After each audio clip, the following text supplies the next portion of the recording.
Which side do you want to win? As we've said time and time again, this president is committed to peace in that conflict. Ultimately, peace serves our national interests, and we think the interest of both parties, even if that outcome will not be preferable to many in this room and many in our country. Which side is President Xi pulling for? Well, as was stated by both of you, we obviously understand, unfortunately, under the previous administration and the policies they pursued, it has driven Russia and China closer together. So there's no doubt that China would prefer that Vladimir Putin have a good outcome. But it would also prefer a prolonged conflict that would keep us and other countries tied down and incapable of paying attention to the malign influence of China elsewhere. One thing I'm sure we agree on is we don't want a headline at the end of this conflict that says Russia wins and America loses. It don't matter what you want now, Senator. You lost the opportunity to accomplish that goal because of your arrogance and your unwillingness to acknowledge ground truth reality. Now that's baked in.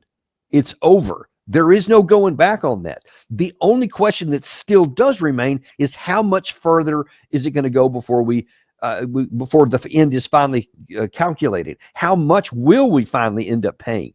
That's the question that we still have to go. So it can get worse, but it cannot get better. It's ugly right now. It's really bad, and it's something that we're going to have to deal with for decades. What we've already done here. Let's stop digging ourselves in a deeper hole, though. At least that's what I wish we would do. But as Lindsey Graham, who's the other big cheerleader for Ukraine, also at a hearing, said this. Is Putin going to stop in Ukraine? I don't believe he is, sir. I think he'll What do you go think? until... What do you think, Secretary? Is he going to stop? Remains to be seen, Senator. Well, he says he's not. This is the 30s all over. It doesn't remain to be seen. He tells everybody around what he wants to do. Are you familiar with his military buildup in terms of armaments? It's well beyond what we need to do to take Ukraine. Listen, I like what you're doing. I just think we got to get this stuff right. You've heard me say before, even on that same clip there, yeah, I agree with you on that, Senator. We got to get this stuff right, and that ain't it. And convincing everyone that Putin is going to go on fighting into Europe, going to take other countries, and that's what he wants, and he says so all along, that's just a bald-faced lie. Putin has not been saying all along he wants to take all of Western Europe. It's a complete lie, total untruth, not spin, not, twisting the facts a little bit or trying to just, make something fit in a narrative. No, it's a lie. Putin has not said that. He has never said that he's going to conquer anything else outside of providing security for his people and defending the rights of the Russian speakers inside of Ukraine. That's all he has ever said. There have been some commentators in Russia that want to do more and have indeed been pushing Putin for more, but he himself has never said anything else to do that. And listen, we don't want to create a situation to where we give actually impetus for these voices inside of Russia to tell Putin and to put him in a direction where that's where he ends up going, because they see statements like this, actions like the rearm Europe, where they're talking $800 billion, that they're talking about prepare for war with Russia. They moved German troops up into Lithuania, right close to the Russian border. I mean, we keep taking all these actions, and now we're talking about the U.S. is going to have a $1 trillion defense budget. Now we also see just the last few days where General Secretary Rutte of NATO says that everybody's going to be going up to 5% GDP, blowing the top off anything that's been since the end of the Cold War, etc. All that tells Russia is we're coming after you.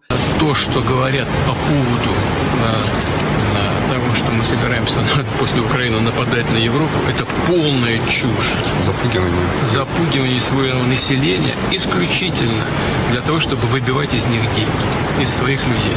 Тем более на фоне того, что экономика садится, уровень жизни падает, совершенно верно. Это очевидно просто.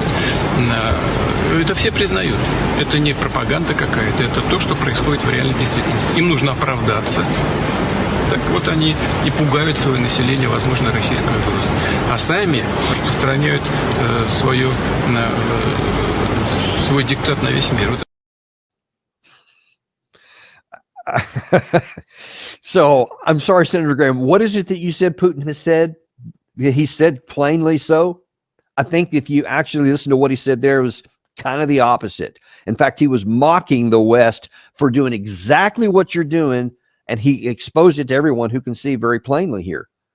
Now, listen, don't get to the point, don't get the idea that I'm somehow pro-Russian or something. I'm pro-truth. I'm pro-American to the point that I want our country to succeed. And when we listen to leaders like Lindsey Graham, like Joe Biden before that, or Mitch McConnell, they're leading us to disaster. As I just pointed out to you in a lot of detail, very clearly, we could have had even a strategic narrative victory.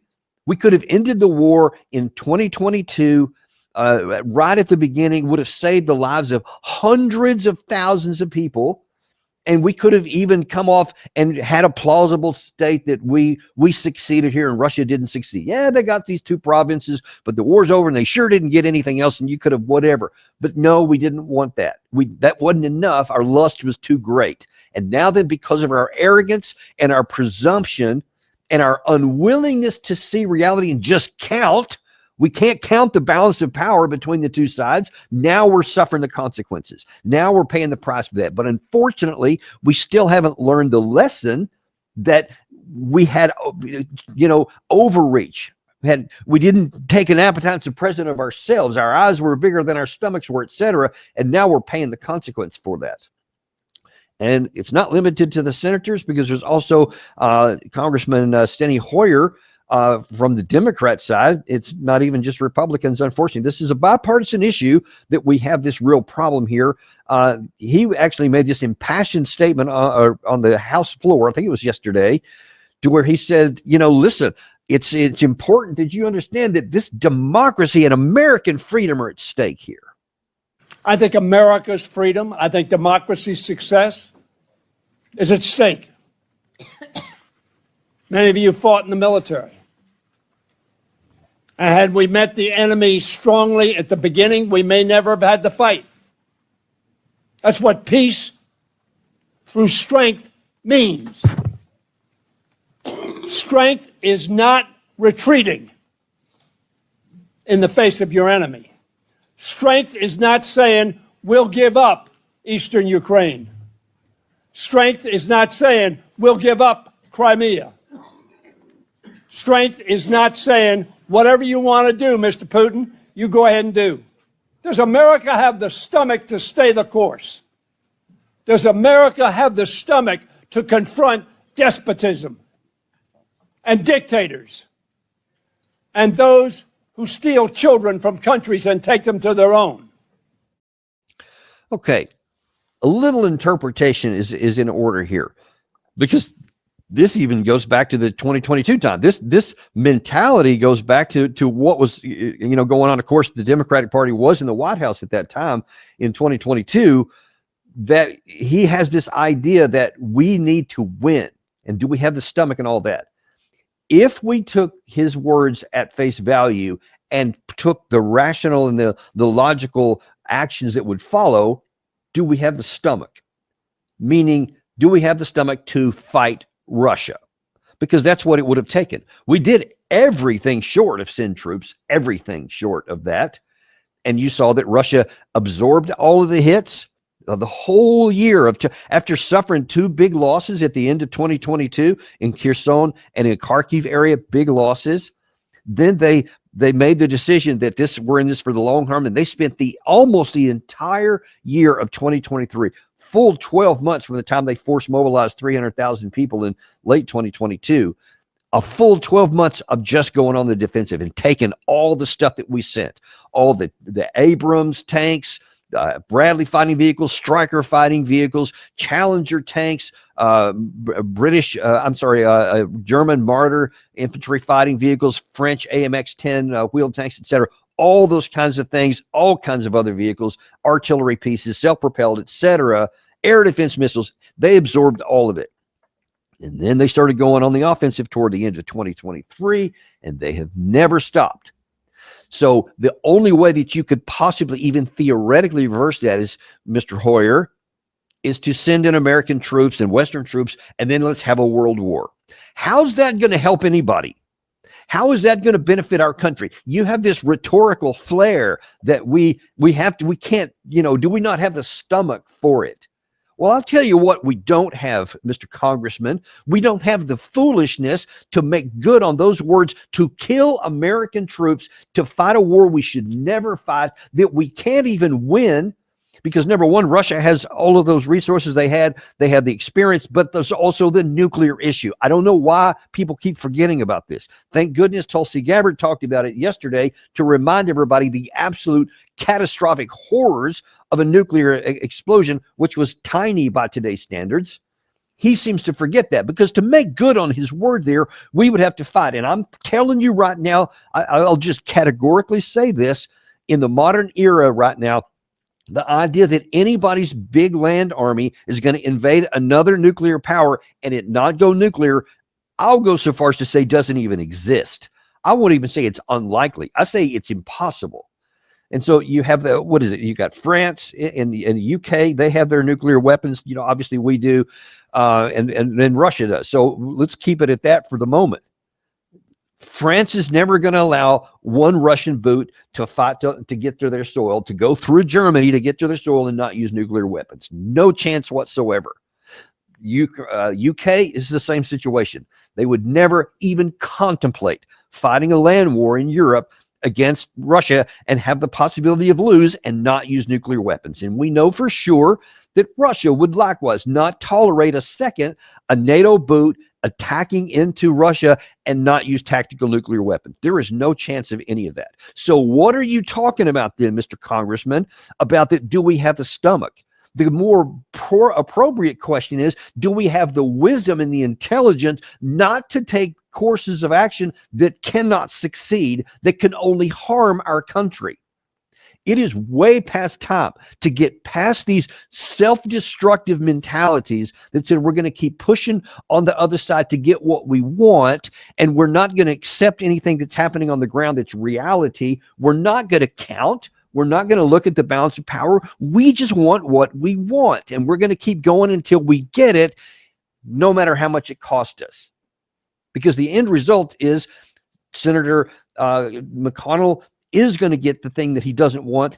It is going to end up with Russia winning and us losing, and we're going to have to deal with the fallout because of our actions. Mr. Hoyer is going to be disappointed because we're not going to, quote, have the stomach to commit suicide and have our own troops killed and possibly our country hit with nuclear weapons. No, we're not going to do that.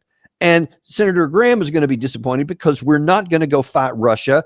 It doesn't matter who, quote, invaded whom or who was the victim and who we want to win. None of those things even matter. The only thing that matters is what can you do, what should you do, and what is the other side going to do based on that? Those are the things that you have to calculate. And in that regard, what we've done so far is just absurd. It's counterproductive, and it could be fatal if we keep listening to people like these. So kind of to wrap all of this back into a bow here, you have the Western Europe, you have Zelensky, and you have many in the United States, fortunately not all, are still caught in this arrogant hubris and delusional world that doesn't exist in the real world. And if they keep having policies and doing things and trying to make it so on the ground against the clear balance of power and how things work, then we could find ourselves actually getting into a war. That's still not off the table. And why I'm so adamant, this war needs to end immediately. President Trump needs to recognize all this and say, all right, forget all of you guys. I'm tired of dealing with this stuff. We're walking away. It is time now. We're done. No, the Russia and the Ukraine side are farther apart than they've been since he's been in office. It is worse than it was when he had Rubio say in April that we're days from walking. It's worse than when he said 2 weeks ago, if the two sides don't come together, I may have to take different actions. We're way past that. Now it's time to take action and end our support for the war and withdraw, and then now leave it up to put it on the backs of the Ukrainians and the Europeans to also wake up to reality and realize that they don't have the power without any support from the United States to even have a chance to avoid what's already unfolding on the battlefield, which is a Ukrainian loss. And then they'll probably take the appropriate action, whether they want to or not.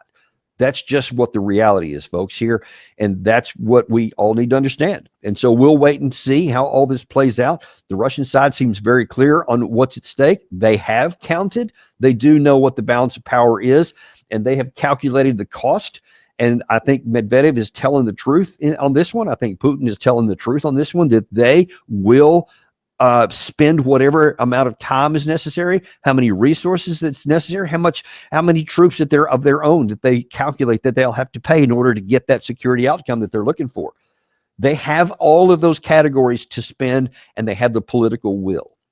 So if we don't wake up, then Russia will continue to go on, and then we'll just be left with either abject failure and humiliation, or the threat that we do the most foolish thing, and that is risk war with Russia. I pray to God that President Trump doesn't even get close to that point and does what's best for the United States quickly, which is to walk.